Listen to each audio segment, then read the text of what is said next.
കോവിലങ്ങളിലത്തെ മാമ്പഴ പുളിശ്ശേരി പറയാം. പഴുത്ത മാങ്ങ അങ്ങനെ തൊലി കളഞ്ഞിട്ടിട്ട് ഇച്ചിരി വെള്ളം ഒഴിച്ചിട്ട് ഒന്ന് തിളപ്പിക്കും. ഒന്ന് നന്നായിട്ടൊന്ന് തിളയ്ക്കുമ്പോൾ ഒരു ചെറിയ വേവ് പോലെ അതിനകത്ത് വരും.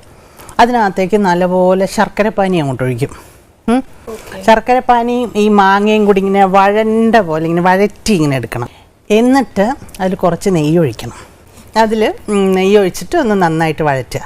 എന്നിട്ട് അതിലേക്ക് വേണം നമ്മൾ കുറച്ച് തേങ്ങ, ഒരു പിടി തേങ്ങ, 4 മാങ്ങയുള്ളെങ്കിൽ ഒരു പിടി തേങ്ങ, കുറച്ച് തൈര്, കുറച്ച് മഞ്ഞൾപ്പൊടി, കുറച്ച് മുളക് പൊടി, ഇത്രയും മാത്രം. ചുമ്മാ ഉള്ളി ഇഞ്ചി ഒന്നും കൊണ്ടിടരുത്. ഇത്രയേ ഉള്ളൂ. കഴിഞ്ഞ കോമ്പിനേഷൻ. ഇത് നന്നായിട്ട് അരയ്ക്കുക.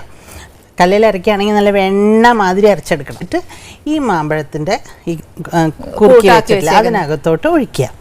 എന്നിട്ട് പ്രത്യേകം ശ്രദ്ധിക്കേണ്ടത് കടുക്, മുളക്, ഉലുവ നെയ്യിൽ തന്നെ വറക്കണം. വെളിച്ചെണ്ണയിലൊന്നും വറക്കരുത്. നല്ല കുറുക്കുകാളം പോലെ ഇരിക്കണം. കുറുകിയ പോലെ ഇരിക്കുക. ഒരു പാത്രത്തിൽ ഇങ്ങനെ കുറുകിയ പോലെ. അതെന്ന് വെച്ചാൽ കട്ടിക്ക് അങ്ങനെ പുഴുക്ക് പോലെ ആക്കരുത്. ഒത്തിരി ലൂസായിട്ട്. അതാണ് ശരിയായിട്ടുള്ള മാമ്പഴ പുളിശ്ശേരി. അവസാനം ആർക്കും വേണ്ടാത്ത കരിവേപ്പില.